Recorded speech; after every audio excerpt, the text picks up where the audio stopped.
Welcome to day 48 of the Chronological Bible in a Year, and today we are in Leviticus chapters 4 through 6. And in chapter 4, you see largely the method that the priests used to atone for their own sins and that the rulers used to atone for their sins.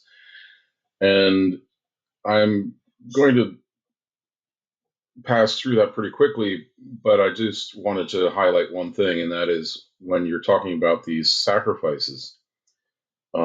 Remember that we're talking about an agricultural society, and each of these sacrifices represents a unit of wealth. And so a bull is not just a bull, but it's all the potential of a bull, which is to produce offspring from multiple cows. So a bull is not just the price of the bull, but it's the potential wealth that could be accumulated via the bull.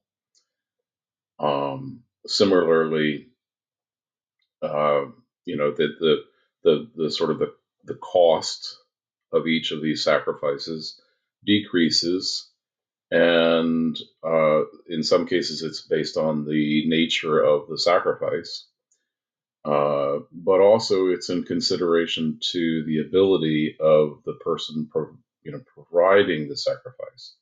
So in chapter 5 we see examples of a kid, a baby goat, and or a lamb being available or being acceptable, I should say, as a sacrifice. And then if the person giving that sacrifice can't afford a kid or a lamb, then they were to provide two turtle doves or two pigeons.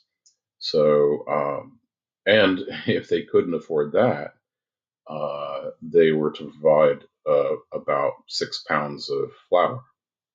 That's 1/10 of an ephah, which is about a bushel, which is about 60 pounds of wheat.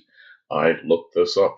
Also, in chapter 5, we see something called trespasses, and these are unintentional sins, sins committed against our neighbors unintentionally.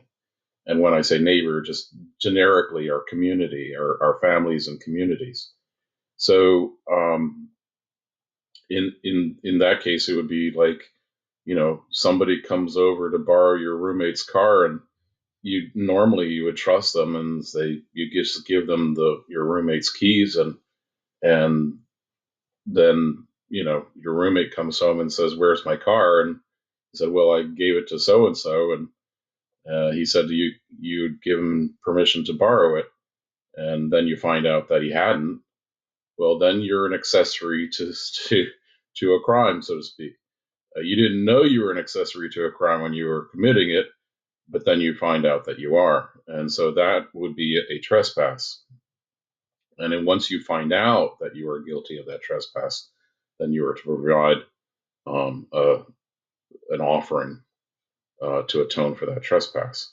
And those trespasses are, like you hear somebody say something and then you find out that it's a lie after the fact, and you don't say anything. Like if you hear somebody say something and then you realize, and then you don't say anything about it because you didn't realize it was wrong or it was inaccurate or it was a lie. You just sort of assume they were telling you the truth.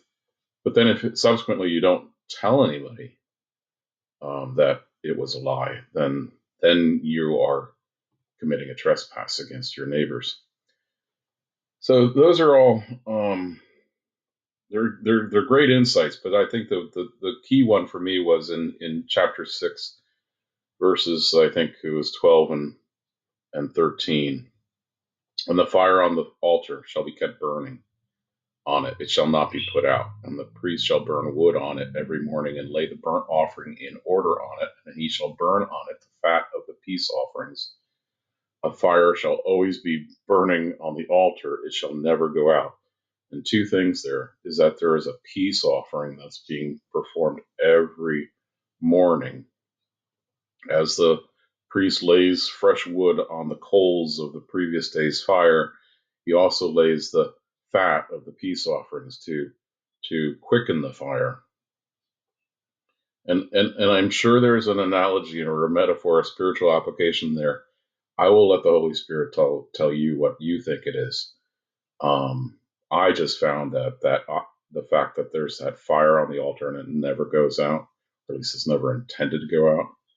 But we know that with human effort, things fail. But the only one who can provide an altar, obviously, is Jesus for me. So take that, run with it, get close to your Lord today. Be good with your neighbors. Thank you.